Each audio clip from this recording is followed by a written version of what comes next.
नमस्ते, नमस्कार, जय हिंद साथियों। बहुत ही गुड न्यूज़ है। चौथे चरण की बहाली के लिए सरकार ने आज मुख्यमंत्री जी की तरफ से ट्वीट आया है और बीपीएससी की अध्याचना के लिए सीटों की संख्या जो है आपको बता दें कि 32,388 यानी ओवरऑल जो सीट है वो 32,388 है।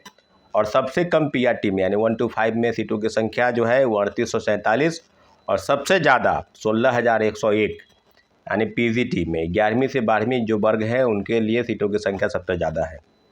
साथियों, खुशखबरी की बात है कि जो विज्ञापन अगस्त 2024 में आना चाहिए था, जो बीपीएससी कैलेंडर में भी ऐसा था जिक्र कि सरकार कैलेंडर के माध्यम से सारे विज्ञापन जारी करती है और पूरा ओवरऑल जो मामला था वो बिल्कुल डिरेल हो गया।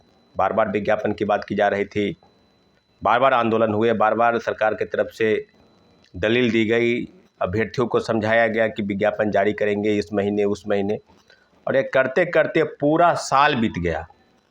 अब जब सामने आई है चीज़ें कि अब विज्ञापन जारी होगा तो उम्मीद कीजिए कि 15 अगस्त के पहले सरकार की तरफ से ये घोषणाएं हो जाएगी कि विज्ञापन जारी हो रहा है, क्योंकि मुख्यमंत्री जी के पास कल ही फाइल आया था और अनुमोदन के लिए जो आखिरी रूप से कार्मिक विभाग का अनुमोदन मुख्यमंत्री जी से प्राप्त होता है उसी के को लेकर मुख्यमंत्री जी ने इस बात को सूचित कर दिया कि 32,388।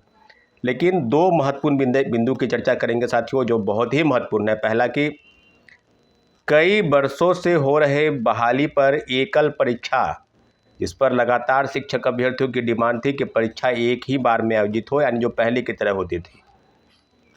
इस बाबत सरकार ने पेपर लीक और धांधली सेटिंग रोकने के लिए जो दलील बीपीएससी की तरफ से है, इसलिए हम 2 परीक्षाएं आयोजित कराएंगे और बीपीएससी की कई परीक्षाओं को 2 बार आयोजित कराने के जो मामले हैं उसको लेकर एक संकल्प पत्र, एक जो विवरणी है, एक जो ज्ञापांक है, वो कहीं न कहीं सरकार के गाइडलाइन यानी अकॉर्डिंग टू लॉ ये इस्टेब्लिश करने के लिए गवर्नमेंट को चिट्ठी लिखा था और गवर्नमेंट ने शायद ये संभावना है कि प्रीलिम्स और मेंस इस मामले को लेकर भी शायद मंजूरी दे देगी।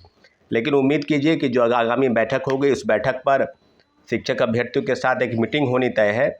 हम लोग मीटिंग करेंगे और पूरा उम्मीद और भरोसा है कि सरकार के पास अब दूसरा रास्ता ये है कि जो सीटों की संख्या है, जो पहले रोस्टर में 40,000 थी वो घटकर 32,000 हो गई है। कम से कम पीआरटी जो 1 to 5 है उसमें सीटों की संख्या बढ़ाई जाए और तमाम ऐसे वर्ग हैं जिसमें सीट की संख्या लगभग कम है, 6 to 8 और 9 to 10 में, उसमें सीटों की संख्या बढ़ाई जाए।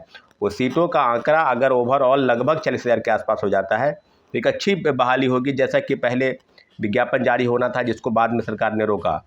और दूसरा और सबसे महत्वपूर्ण विषय वो है कि पहले की तरह परीक्षा जो है एक तरह आयोजित हो, यानी जो प्रीलिम्स और मेंस की बात थी उसको सीधे से खारिज करके एक बार भी परीक्षा हो, क्योंकि आप जानते हैं कि पात्रता परीक्षा लोग पास है, सीटेट हो, एस्टेट हो, डीएलएड हो, बीएड हो, और सब परीक्षा पास करने के बाद जो परीक्षा की व्यवस्था होती है, जो एग्जामिनेशन होते हैं उसको पास करने के बाद ही शिक्षक बनते हैं। और TRE 1 से TRE 3 तक इसी प्रकार से होती आया। तो फिर आज इसके पीछे कौन सा ऐसा तर्क है? ये तो कोई लॉजिक नहीं है कि आप में सेटिंग और धांधली रोकने के लिए आप 2 परीक्षा करा रहे हैं। ऐसा कोई तर्क तो नहीं है उचित, क्योंकि आप जानते हैं कि बीपीएससी सिविल सेवा में भी 2 परीक्षाएं होती है, उसमें कई परीक्षाओं के पेपर लीक हुए। तो ये तर्क बिल्कुल गले नहीं उतर रही है शिक्षक अभ्यर्थियों की। और दूसरा कि एक ही बार परीक्षा हो, ये मांग है सरकार से। सरकार अभी भी इन मुद्दों की चर्चा करे और इस पर शिक्षा मंत्री जो विशेष रूप से अभ्यर्थियों को बता रहे हैं तो उस पर कहीं न कहीं मंतव्य बीपीएससी और शिक्षा विभाग के जो बैठक होगी और कार्मिक विभाग के बीच में, उसमें इस बात की तरफ से इशारा हो कि सरकार पहले की तरह एक ही बार में परीक्षा आयोजित करे। यही अभ्यर्थियों की डिमांड है।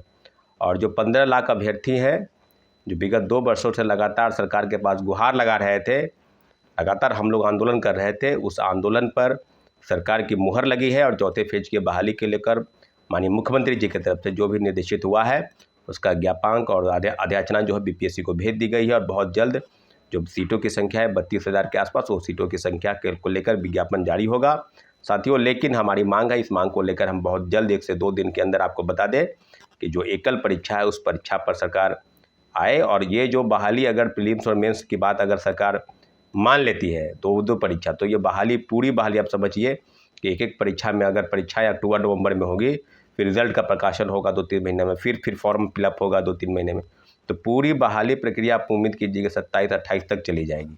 तो इसलिए छात्रों अभ्यर्थियों की डिमांड है और लगभग 15 लाख जो शिक्षक अभ्यर्थी वो चाहते हैं कि पहले की तरह एकल परीक्षा आयोजित हो। ये सरकार के पास डिमांड है। बहुत बहुत धन्यवाद।